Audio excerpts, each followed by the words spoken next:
did not have sexual relations with that woman. Lies. Miss Lewinsky. Sometimes they can take months of investigation and millions of dollars to uncover.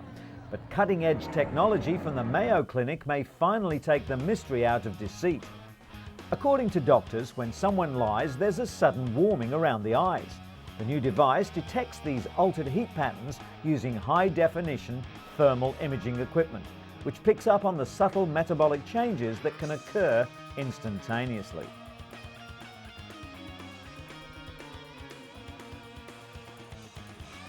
Clinical trials using a mock crime scenario correctly detected lying 83% of the time.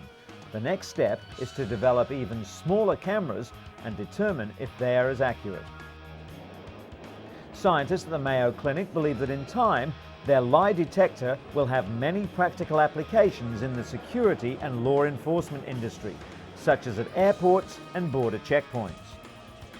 In theory, blood should rush to the eye area of liars like mini uncontrollable hot flushes, while the innocent remain coolly and calmly unaffected. The system was first used to examine metabolic rate, but suddenly researchers realized that it was so sensitive it could detect fearfulness. As soon as that was confirmed, they decided to see if it could detect lying as well. Experiments in which 20 people were randomly asked to stab a mannequin, rob it of $20 and then profess their innocence showed the technique to be as effective as any existing polygraph test.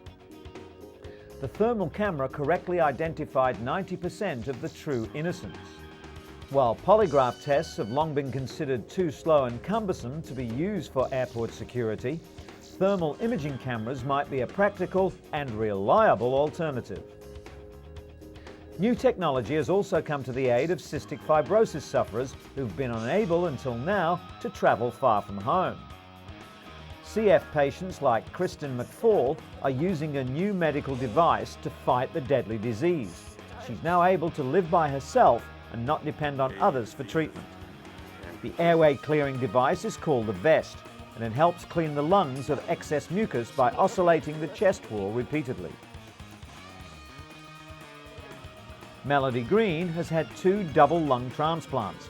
Unlike most transplant patients, she underwent daily chest physiotherapy to keep her lungs functional, but with the vest, it was no longer necessary. Of all the lungs donated each year, only 12% have actually been usable, but the vest was modified recently to ensure the organs were kept in optimal condition even before transplantation, and that means that more lungs will be available for patients like Melody. And an English company is offering drowsy drivers a quick fix solution to keep them alert and safe on the roads. The British Oxygen Company claims that a blast of oxygen is enough to wake the body. A driver simply pulls over for a moment and with the canister provided sprays some pure oxygen into their lungs. According to AAA, drowsy driving is to blame for 100,000 serious crashes and up to 2,000 deaths every year in the US. Oxygen does provide the body with energy, but no study has shown that it can keep a tired driver alert. Robert Sinclair from the American Automobile Association believes there's no alternative to sleep. It only takes a second or two of what's called microsleep to spin off the road. Despite the warnings, the oxygen canister will soon be on sale at a cost of $5 a can.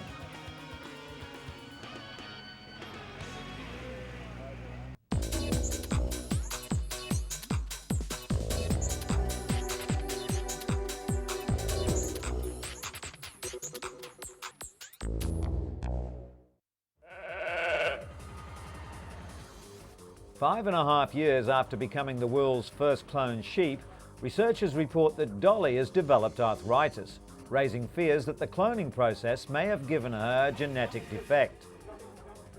According to Professor Ian Wilmot of Scotland's Roslin Institute, Dolly developed arthritis in her left hind leg at an unusually young age. In 1996, Dolly was cloned from a cell taken from an adult animal. Some scientists speculate that because Dolly was cloned using genetic material from a 6-year-old ewe, her genetic age might be closer to 11. Many animal rights advocates condemn cloning. They believe it's dangerous and unethical, regardless of the methodology. Since Dolly's debut, researchers around the world have cloned several other animals, including cows, and within 2 years hope to produce the world's first allergen-free cats. PPL, the company responsible for creating Dolly, has enjoyed continued success as well.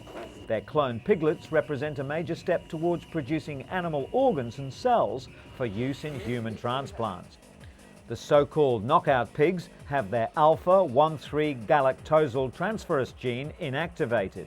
The gene normally leads the human immune system to reject pig organs within minutes. This vital step should enable animal organs and cells to be transplanted into humans without being rejected by the recipients. Cloning of the animals took place in the lab, following which the fertilized eggs were put back inside the mother pig, who gave birth to 5 healthy piglets. According to the Scottish-based firm, pigs are the preferred species for xenotransplantation, the transfer of cells or organs from one species to another on both scientific and ethical grounds.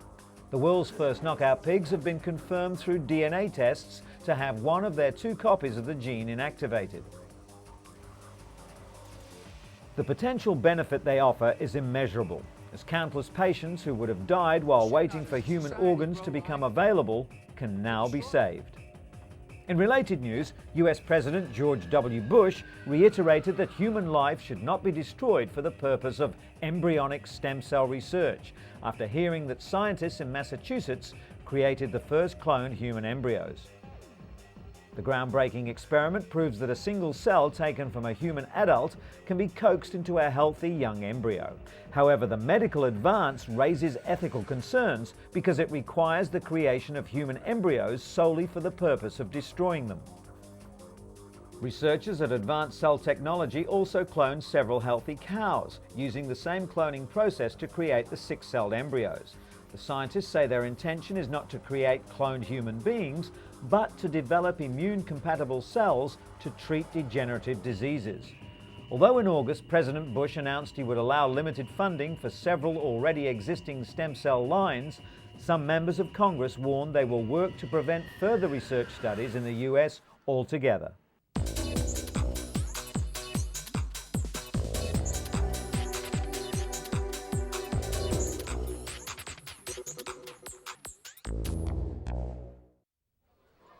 Slums are a normal part of city life in much of Africa. In Kenya's capital, Nairobi, some 3 million people, nearly 60% of the city, live in the slums. The biggest slum, Kibera, is one of the largest in sub-Saharan Africa, with an estimated population of 700,000. Lack of drainage or any proper sewer system creates numerous sanitation problems. Almost all toilets are pit latrines, not much more than a hole in the ground, used by as many as 10,000 people. While the women do their best to keep the outhouses clean, the waste ends up in the gaping sewers, leaving disease to stalk the local population. Filthy sewer water is then pumped directly into nearby streams, spreading disease to other communities along the river.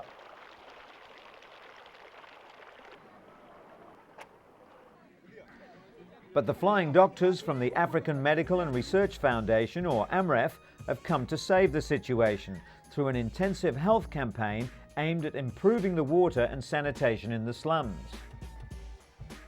A marathon race organised by AMREF, which attracted nearly 200 runners, many armed with toilet brushes, was run through the city streets in the Kenyan capital in aid of collecting money to build good, clean toilets for the slum dwellers. $100,000 was the target that the organisers were aiming for in order to build over 300 toilets. Currently, there's 1 toilet for every 10,000 people, so the additional facilities will come as quite a relief. And although he didn't enter the unusual race, Kenyan marathon runner Paul Tergat and his family were on hand to support this worthy cause. One practice that AMREF hopes to stamp out is an unpleasant phenomenon known as the flying toilets. With so few loos available in these parts, Locals have been known to tie up their waste in plastic bags and then hurl the bags as far away as they can. The plastic projectiles invariably end up in rivers or in neighbouring compounds and are a serious health risk. Being hit by a flying toilet isn't much fun either.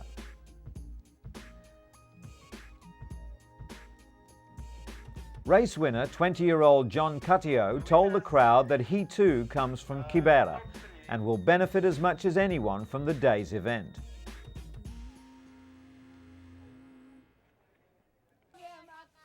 As the campaign to eradicate flying toilets in the slums continues, it's hoped that the slum dwellers will soon be able to do away with the practice completely and enjoy better health and sanitation for themselves and their families. And while we're on the subject, some 200 delegates from Asia, Europe and North America took their seats recently at the World Toilet Summit in Singapore. It's something people use every day, but organisers hope to bring the taboo topic out of the water closet by swapping ideas on design, public education and sanitation. Wash your hands and always flush was the message from a mime troupe that kicked off the event with a graphic but silent demonstration of the good, the bad and the ugly in the bathroom.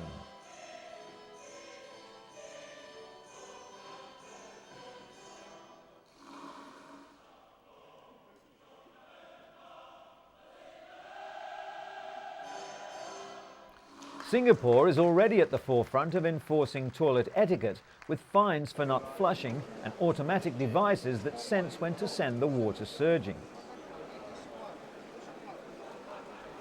This woman's urinal from the Netherlands is contact-free.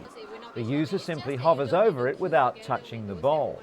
Other exhibits included spa baths, basins, drains and bathroom fittings. While luxury items were a feature of the show, delegates were also reminded that according to World Health Organization estimates, 40% of the world's population still don't have access to adequate sanitation, leading to the spread of disease and 2 million deaths a year.